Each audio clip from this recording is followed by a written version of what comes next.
Hello and welcome to Cookery with Mason Storm. In this video we are going to be making excellent grilled cheese sandwiches.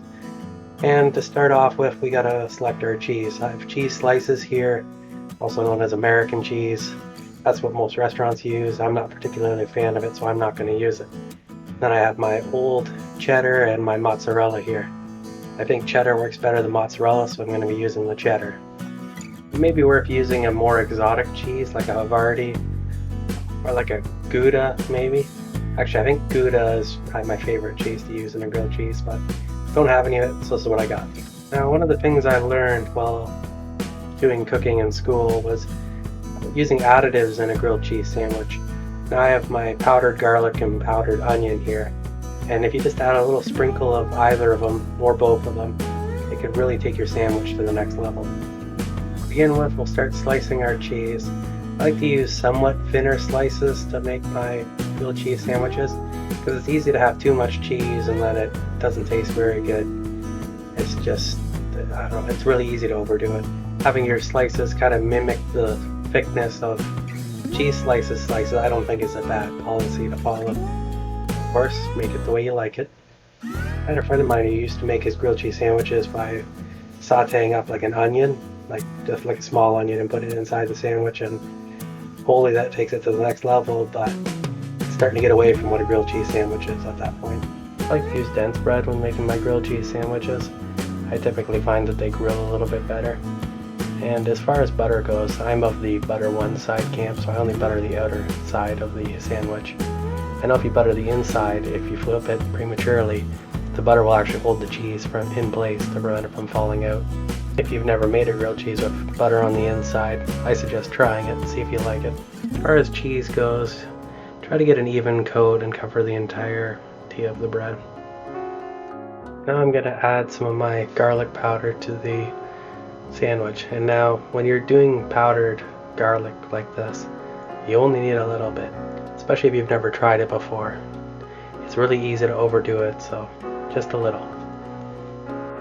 Now we'll preheat our pan, so medium-high heat. Now this might depend on your stove a bit, but there's quite a technique to getting the temperature right for making a grilled cheese.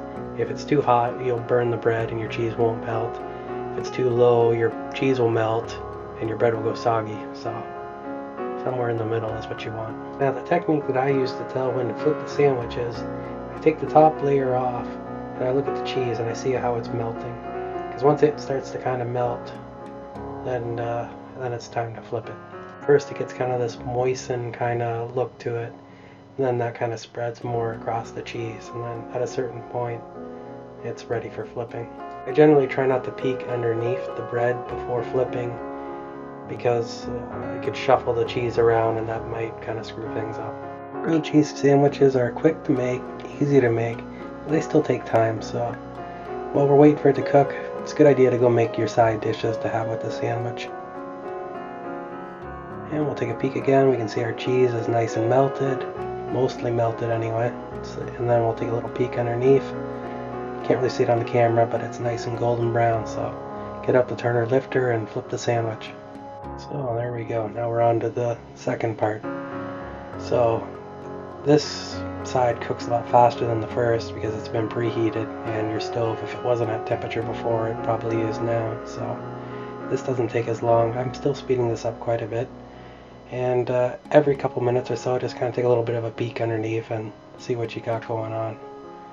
Got a little bit of golden brown in there, but not quite enough, so I'm just going to leave it for another minute or so and take another look, and I think we got it.